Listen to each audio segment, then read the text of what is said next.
লাগছে দেখতে। এগুলো কি ফল সবাই দেখে সারা দিকে শুধু ফল গাছ আর ফল গাছ। কত সুন্দর সুন্দর প্যারা হয়েছে 3-4টে। গুড মর্নিং টাইগার ব্লগ সবাই ওয়েলকাম। আর সকাল সকাল চলে এসেছে দোকানে ফার্স্ট স্টার্টিং এ। আর আজকে উঠতে এত লেট আছে বলা হতে দাদা পুরো ঘামে কি হয়েছে একবারে পুরো ভিজে গেছে একবারে মুখ টুক সব এতটা লেট হয়েছে। এত সাইকেল চালিয়ে এসেছি আর ফার্স্টে পুজো দিয়ে দিলাম। এখনই এগুলো ছাড়াও টানা যাক ফার্স্ট স্টার্টিংয়ে। তারপরে কি করছি না করি সবই দেখাচ্ছে আস্তে আস্তে। আজকে অনেক কাজ আছে, মনে হচ্ছে যাওয়ার আছে, সবই দেখো আস্তে আস্তে। ভাই অলরেডি আমার পাল্লাগুলো টেপ ছাড়িয়ে ফিনিশিং করা হয়ে গেছে। এই যে পিছনে পাল্লাগুলো হয়ে গেছে অলরেডি। আর কি বলবো, দোকানে একদম কাজ নেই। আর মালিক বলে যে প্যানা বানাতে এখন যেহেতু কাজ নেই।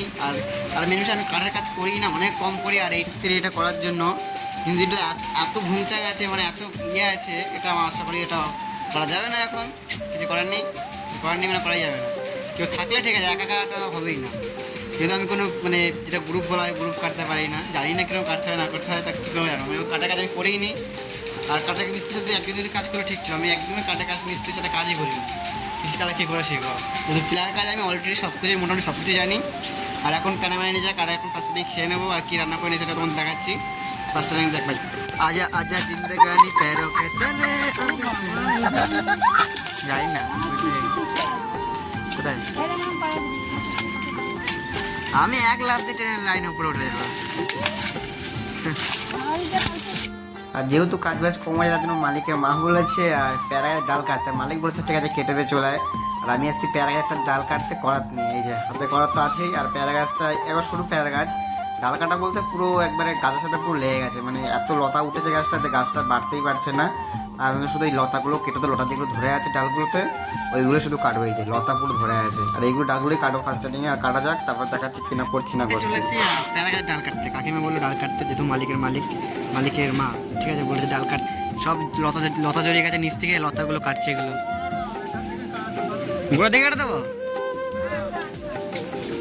এই দুটো, তাই একটা এই একটা ঠিক আছে। থেকে দিচ্ছি কত সুন্দর দুটো 3-4টে প্যারা হয়ে যাচ্ছে। প্যারা 3টে পেরেছে, দেখো কত সুন্দর লাগছে দেখতে। এগুলো কি ফল সবাই দেখে বলো, আমি চিনি না এগুলো কি ফল। কি ফল এগুলো? রয়্যাল ফল। খুব সুন্দর লাগছে। আঙ্গুল ফল হলে বেশি ভালো লাগছে হচ্ছে টক টক দিয়ে ভালো না তো খাইতে।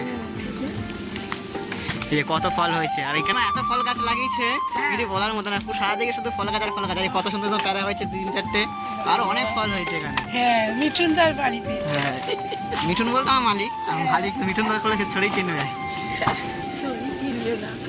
হ্যাঁ কত সুন্দর সুন্দর ফল। এখন খাওয়া যাক প্যারাগুলো, দেখলাম টেস্ট। কাকু প্যারা খাবে? খাবে না কেন? আমি নুন নিয়েছি, নুন দিয়ে চমচম করে খাবো। আর চলে এসেছি এই যে একটা কসমেটিকের দোকানে চলে এসেছি। আর কসমেটিকের দোকানে এইটা বাঙ্কারটা করেছে, এইটা করেছি দোকানে এসে। আর দেখুন কি হলো আমার সাথে আগে। এই যে কিছু বলার নেই, ভাগ্য হলো বেঁচে গেছি আমি।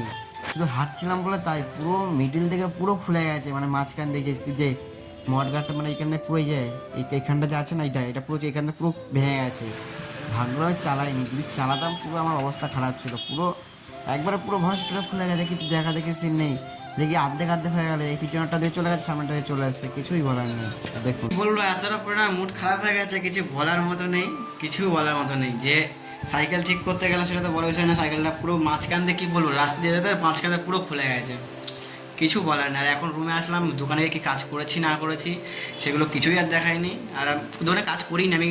সাইকেলটা খারাপ হয়েছে আজকে 4টে থেকে 4টে 5টা 6টা, মানে 2 ঘন্টা ঠিক করতে লাগে সাইকেলটা। ঠিক করার পরে দোকানে শুধু একটা মেশিনে শুধু ব্লেড চেঞ্জ করেছে, আদার্স কিছুই কোনো কাজ করিনি। আর এখন মুদিখানার দোকান না, সবজির দোকান থেকে কিছু আলু টালু কিনে নিয়ে এসে কিছু ছিল না, ওগুলো কিনে এসে সবাই রুমে ঢুকলাম। এখন দেখছি পুরো ঘাম পাম পুরো ঝরছে, এখনও কিছু বলার মতো না, মুডটা প্রচুর খারাপ হয়ে গেছে। আর সাইকেলটা শুধু একটা রড চেঞ্জ করতে আমার লাগে 600 টাকা চলে গেছে। তারপরে সবজির দোকানে কত কিছু কেনাকাটি করলাম। আবার কালকে বাস পরশু দিনে আবার ঘর ভাড়া আছে, মানে একদিনে শুধু টাকাই চলেই যাচ্ছে। টাকা ইনকাম যা করে তাতে তোমার ডবল টাকা খরচাই হয়ে যায়, কিছু বলার নেই। আর পরে কি করছি না করছি দেখাচ্ছে। ফার্স্টে ড্রেস স্পেস নিয়ে একটু ড্রেস স্পেস চেঞ্জ করে জায়গায়। আর যেটা কালো যেটা বলেছিলাম যে এক জায়গায় কাজে যাওয়ার কথা ছিল, উনি কাকু বাড়িতে নেই, বললো আমি না আসতে হবে না, যে বাড়িতে নেই, পরে করে ফোন করবো। মানে বাড়িতে নেই না, উনি বলেছে এখন করাবে না, পরে করাবে, আদার্স কিছুই না। বাড়িতে নেই ওটা তো উনি বলছিল এখন করাবে না, পরে কোনোদিন করাবো, এখন করাবো না। ঠিক আছে কোনো ব্যাপার না। তারপরে এখন যেখানে যাবো না, এবার স্নান করে রেস্ট টেস্ট নিয়ে আর কি করছে সেগুলো দেখাচ্ছে পরে। করেছি খেতে, রান্না বান্না করেছি, এবার ভাত শুধু আর কি করেছি দেখাচ্ছি সেটা বড় বিষয় না। আর এই যে ভাত রান্না করেছি আর ডিম সেদ্ধ, আর যেটা কাঁচা লঙ্কা থাকে ওটা, আর দিদি ভাইয়ের তরকারি নিয়েছে, এটা কি মূল কি জানি না, এটা যাই হোক। আর এটাও মাছ আছে, কি মাছ যাই না, চিনতে পারছি না, ও ঢেকে গেছে। আর সেটা বড় বিষয় না, বড় বিষয়টা আমি কালকে একদিন যাচ্ছি, ঠিক আছে, সেটা তোমার দেখতে হবে। কালকে আমি কাজ তো ফার্স্ট সকালে কাজে যাবো, সকালে কাজে করে 2টোর সময় আমি যাবো। আর কোথায় যাচ্ছি না যাচ্ছি সেটা পুরো সিক্রেট থাকবে, কালকে ব্লগটা দেখতে পারলে সবাই দেখতে হবে কোথায় যাচ্ছি না যাচ্ছি, ঠিক আছে। আর আজকে ব্লগটা গেছে, সবাই গুড নাইট আর বাই, টাটা।